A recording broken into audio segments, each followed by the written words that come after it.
네, 오늘의 주제는 수업 교육 과정입니다.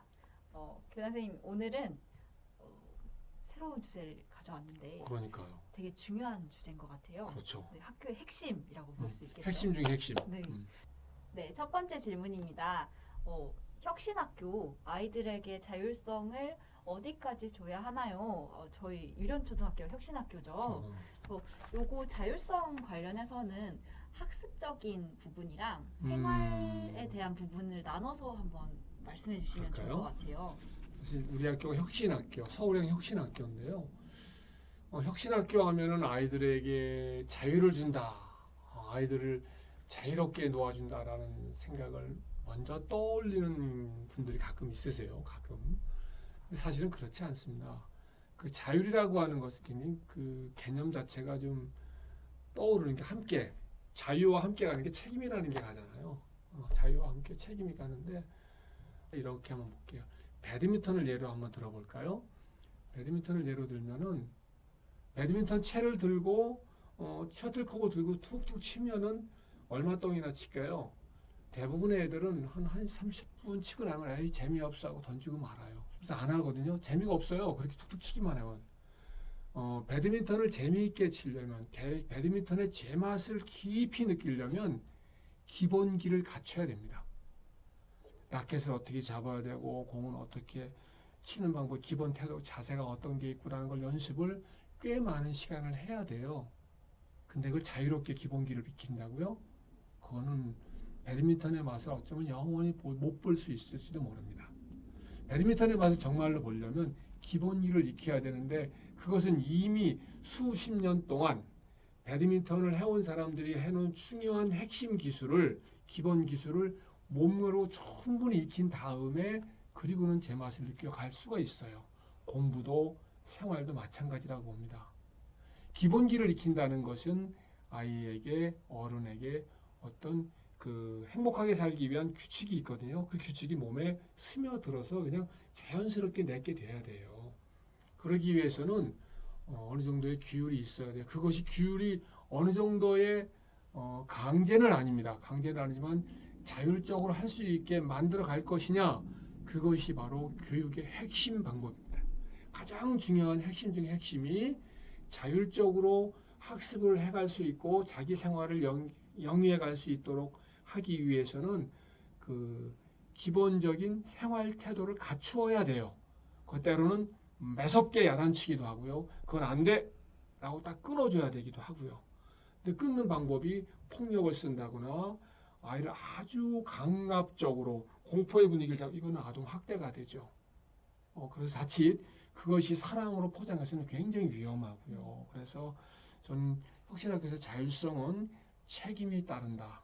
그 책임은 몸에 규칙이 스며들어서 안 될 때 학습도 일어나고 생활도 행복해지고 이거를 이야기하려면 굉장히 많은 분야를 해야 되기 때문에 이 정도로만 간략하게 요약하고 뒤에 교육과정에 관한 이야기할 때 좀 더 나누도록 하겠습니다.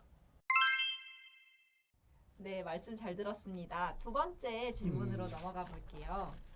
학습 동기부여 측면에서 상장을 주는 게 어떨까요? 질문 주셨어요. 상장 우리가 그동안 교육에서 많이 써왔던 거의 그 개화기 이후에 교육 제도가 학교라는 것이 이 한반도에 만들어진 이래 계속 써왔던 게 상장이라는 방법입니다. 그리고 그냥 부모님들 너무너무 익숙한 그런 건데요. 외국에 나가거나 이렇게 가만히 보시면 상장을 주는 나라가 거의 없습니다. 한번 눈여겨 살펴봐야 되고요. 상장이라고 하는 것은 이런 거죠. 상장이라고 하는 것은 누가 나에게 너 참 잘했다. 너 진짜 잘했어. 너는 최고야 라고 말하는 것도 잘했어 라고 느끼는 게 상장이에요. 그래서 예를 들어서 부모님들 이런 예를 들으면 쉽게 이해되시겠네요. 100점 맞으면 상장을 줬었어요. 과거에. 지금 아닙니다. 과거에 초등학교에서 100점 맞으면 상장을 줬어요. 금상. 96점 맞으면 은상. 92점 맞으면 동상. 이렇게 상을 줬거든요. 그래서 그리고 96점을 100점을 맞으면 잘했어 라고 행복해져요. 근데 96점 맞으면 조금 덜 행복해지고 92점 맞으면 더 행복해지고 저같이 상장을 못 받은 사람 아예 그냥 날마다 불행해요. 그리고 시기하고 질투하고 때로는 아이가 미워지기도 하고요. 그런데 상장을 안 줘요. 근데 제가 맨 처음에 35점을 맞았습니다.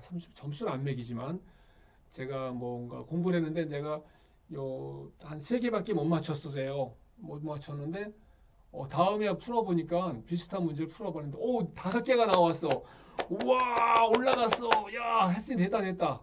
그 다음에 7개가 나왔어. 와우 100 다 맞아야 기뻐해야 되는 거 아니에요? 상장을 준다면 많은 아이들은 학습 동기가 부여되지 않습니다. 오히려 의기소침해지고 자꾸만 누군가가 나를 평가할 때만 행복해져. 어렸을 때부터 바깥에서 잘했다라고 얘기할 때만 행복해지는 게 초등학교, 중학교, 고등학교, 대학교까지 평생 동안 그렇게 살았어요. 그리고 어른이 되고 직장하고 결혼하고 아이 낳고 나이 먹어도 50이 먹어도 60이 먹어도 누가 옆에서 전 선생님이 저보고 한번 해보세요. 교장 선생님 이번에 프로젝트 하신 거 정말 훌륭하던데요? 라고 이렇게 말씀하실 때 말을 해주셔야만 행복해요. 그냥 내가 만들어 놓고 스스로 만족하는 건 의미가 없다고 느껴요. 정말 그럴까요? 남들이 내가 뭐 할 때마다 칭찬하는 게 몇 번이나 해주겠어요. 가장 중요한 것은 내적 보상.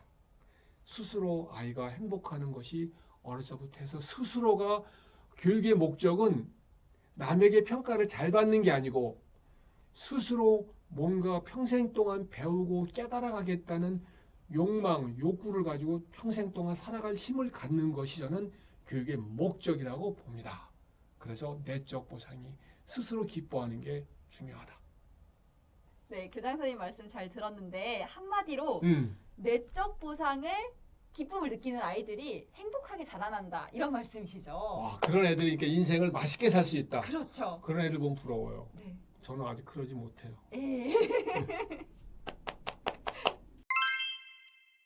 네, 다음 질문 드리겠습니다. 올해의 동아리 프로그램은 어떻게 운영되나요? 다양한 체험 프로그램도 있으면 좋겠네요. 동아리를 작년에 2020학년도에 어떻게 할 계획이었죠? 네. 원래 창체 동아리라고 해서 교육과정 내에 들어가는 창체로 운영되는 동아리가 있고요. 그리고 정규 교육과정 이외에 학생들이 원하는 프로그램을 아이들끼리 모여서 자율적으로 만드는 동아리 이렇게 2가지로 운영이 될 예정이었습니다. 그런데 코로나 때문에 학급 내에서만 창체 동아리 운영을 했고요. 그리고 자율 동아리는 지금 중단된 상태입니다. 자율 동아리 활동이 굉장히 중요하고 좋은 거거든요. 그렇죠? 뭐 사진을 찍고 싶다 그래서 사진을 찍고 싶은 아이들끼리 반 가리지 않고 모이고 요리를 배우고 싶다 그럼 요리를 관심 있는 애들이 모여서 선생님이 도와주고 이렇게 해서 스스로 배워가는 그런 활동 굉장히 그 진로를 개발한다든가 자기를 새롭게 발견하는 그런 기회가 될 수 있는 거였는데 그러지를 못했죠. 올해도 아마 코로나19 때문에 여러 반이 섞여서 하는 것은 좀 어려울 것 같아요. 물론 좋아져가지고 하면 좋고요. 그래서 아마 학급 내에서 다양한 동아리 활동은 어렵지만 그래서 선생님들께서 어느 정도 이제 코로나19 상황에 좀 익숙해지면서 그 범위 안에서 할 수 있는 만큼 엮어가지 않을까. 엮어가도록 그렇게 방향을 잡고 갈 겁니다. 그리고 또 하나는 다양한 체험학습. 체험 프로그램. 그렇죠. 네. 프로그램. 참 쉽지 않아요. 체험 프로그램이. 그래서 체험학습 가는 것도 그렇고 체험 프로그램도. 그런데 그래도 우리가 창의음악이라든가 그런 체육활동은 꾸준히 해오고 있었죠. 네. 코로나19 상황에서도. 네. 도예 체험도 했었고. 도예 체험. 네. 또 뭐가 있었죠? 컵타 하는 거 여러 번 봤었고. 난타 활동하는 것도 있었고. 그런 활동은 꾸준히 최대한 할 수 있는 내에서 호흡기로 해야 되는 것은 좀 어렵고 그 밖의 것들은 꾸준히 해오고 있습니다. 또 올해도 다양한 것을 하도록 코로나19 상황에 안에서 최대한 방역의 원칙을 지키면서 하도록 그렇게 선생님들과 방향을 잡아갈 거고요. 도움이 필요할 때는 학부모님께도 도움을 요청하고 알려드리겠습니다. 방과후학교는 어떻게 되나요? 그리고 국악 오케스트라 같은 경우 어떻게 됩니까? 라고 질문이 왔습니다. 방과후 학교 같은 경우 2020학년도에는 전혀 하지를 못했죠. 네. 그래서 방과후 학교는 수익자 부담이거든요. 그래서 일정한 수의 어린이들이 수강생이 모이지 않으면 진행할 수가 없고, 지금 뭐 교실에 정규 수업을 못하는 상황인데 방과후 수업을 한다는 것은 굉장히 뭐 어려운 상황이죠. 그래서 올해는 어떻게 진행될까 고민을 하고 있는데 작년과 비슷한 흐름으로 가지 않을까 하면서 또 한번 또 새로운 길이 있는지 찾아봐야죠. 그리고 또 하나는 국악 오케스트라인데요. 국악 오케스트라는 이제 그동안은 그 예산 지원을 받아서 활동을 했어요. 이제 올해 2021학년도부터 예산이 끊어집니다. 예산이 없고요. 그래서 강사 선생님들을 확보해야 되는데 지금 방과후 형태로 그것은 갈 겁니다. 하게 되면 근데 방과후가 진행이 돼야만 그것도 같이 진행하기 때문에 그럴 때 상황에 맞춰서 강사 선생님들 섭외하고 하면서 진행하게 될 때는 가정통신문으로 가정에 알려드려서 진행하도록 그렇게 하겠습니다.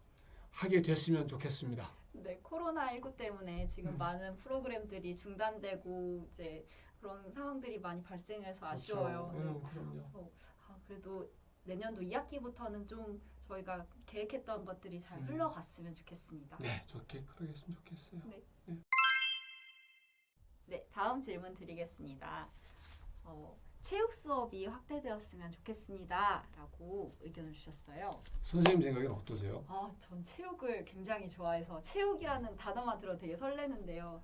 네, 아이들 같은 경우는 이제 저학년, 고학년 할 것 없이 이제 몸을 움직이는 걸 너무너무 좋아해요. 그럼요.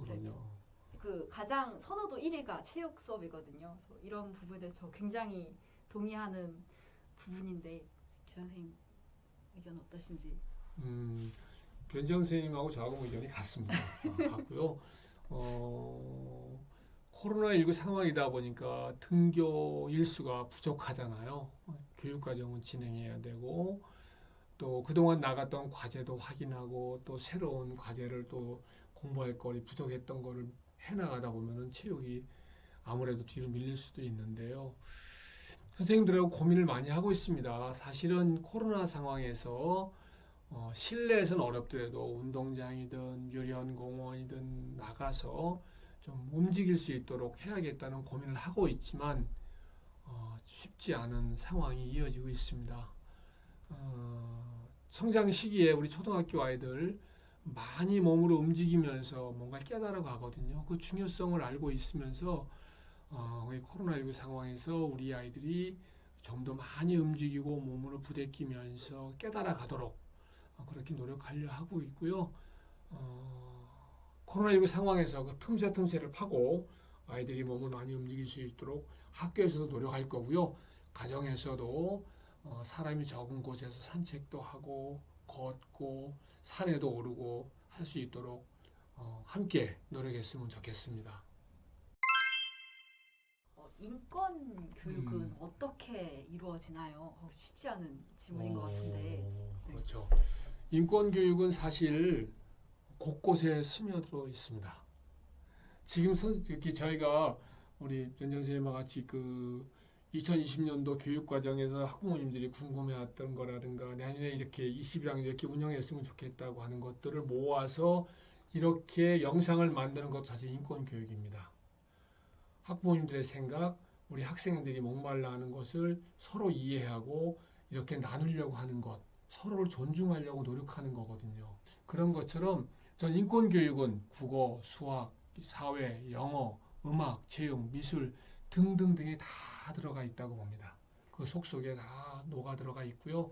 사실은 제가 우리 학생들끼리 서로 주고받는 말 속에 선생님과 아이가 주고받는 눈빛 속에도 그리고 등굣길에 친구들 손을 잡고 함께 걸어올 때도 인권 수업은 숨어 있습니다.